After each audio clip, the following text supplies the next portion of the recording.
होना डिफरेंस क्या होता है। बहुत सारे लोगों को ना एक डाउट होता है कि सर आपने जो कुछ बंद करवाया है खाने पीने में, चाय बंद कर दो, बाहर का खाना बंद कर दो, बिस्किट नमकीन भुजिया बंद कर दो, या भटूरे पूरी छोले बंद कर दो, इतने में तो वजन वैसे ही कम हो जाएगा, तो हमें ये शेक की जरूरत क्या, आता मन में कि नहीं। और बहुत सारे लोग आपको पूछते भी होंगे ना, हमारे जो कोचेस बैठे हैं, जब वो किसी को डाइट चार्ट देते हैं, अरे इतना कुछ बंद करके तो वैसे ही कम हो जाएगा वजन। आपके रिश्तेदार भी आपको बोलते होंगे, अरे इतना कुछ छोड़ दिया तूने तो शेक लेने के बिना वजन कम हो जाएगा। यस, हो जाएगा। दोनों में फर्क क्या होता है ये आज हमने जानना है। सुनने में दोनों एक जैसे लगते हैं, राइट, लेकिन इसमें डिफरेंस जमीन आसमान का होता है, ये हमें आज जानना है। तो सबसे पहली बात देखिए, खाना पीना कम करना पतला बनाता है। खाना पीना कम करना पतला बनाता है, लेकिन असली एफर्ट है लीन बनने में। तो कुछ भी छोड़ने से जो होगा वो सिर्फ पतला होना होगा। दुनिया में बहुत सारे पतले लोग हैं जो बीमार हैं। मैं आपको डाटा बताता हूँ, लिख लीजिएगा। सबसे पहले अंडरवेट और पतले होने में फर्क समझ लो तो कैसा, जिसका 18.5 से कम BMI है वो क्लिनिकली बंदा अंडरवेट है, ठीक है।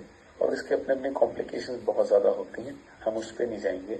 लेकिन एक बात देखो, 49 मिलियन बच्चे अंडरवेट हैं, 49 मिलियन, और 462 मिलियन एडल्ट्स अंडरवेट है, राइट। तो अंडरवेट होना ये मतलब नहीं होता। और जो पतला होना है बंदे का, वो आपको बताऊं डिप्रेशन में लेके जाता है। आप इतना डाटा सुन के हैरान रह जाओगे, जितने लोग सुसाइड करते हैं उसमें अधिकतर लोग वो होते हैं जो अंडरवेट होते हैं, अधिकतर लोग। यस, जो बिल्कुल पतले हैं, जिसको हम कह सकते हैं इतनी भी रेजिस्टेंस पावर नहीं होती कि छोटी सी बातें भी हम बर्दाश्त कर पाए। इसलिए पतला होना काफी नहीं है। और आपको एक डाटा बताऊंगी, बहुत सारे लोगों को जिनको हार्ट अटैक होता है ओवरवेट नहीं होते। यस, तो वो अंडरवेट होते हैं। अंडरवेट होना और लीन होने में जमीन आसमान का फर्क है। अगर इंसान सिर्फ पतला है, थिन है, तो उसमें क्या क्या प्रॉब्लम्स होती हैं वो भी मैं आपको बताऊंगा। लेकिन कुछ बातें पहले आप डिफरेंस को समझिएगा, दोनों में फर्क क्या होता है, राइट।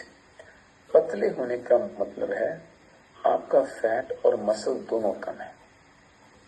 अब होगा क्या, जब आप स्कैनर पे चढ़ोगे तो उसमें मसल की रेशो हाई आएगी, रेशो हाई दिखेगी, फैट भी कम दिखेगा, लेकिन वो सिर्फ रेशो का डेजिग्नेशन होता है, नॉट मसल मास की स्ट्रेंथ। यानी मसल है लेकिन उसमें जान ही नहीं है, तो वो ना होने के बराबर है। जिस मसल में जान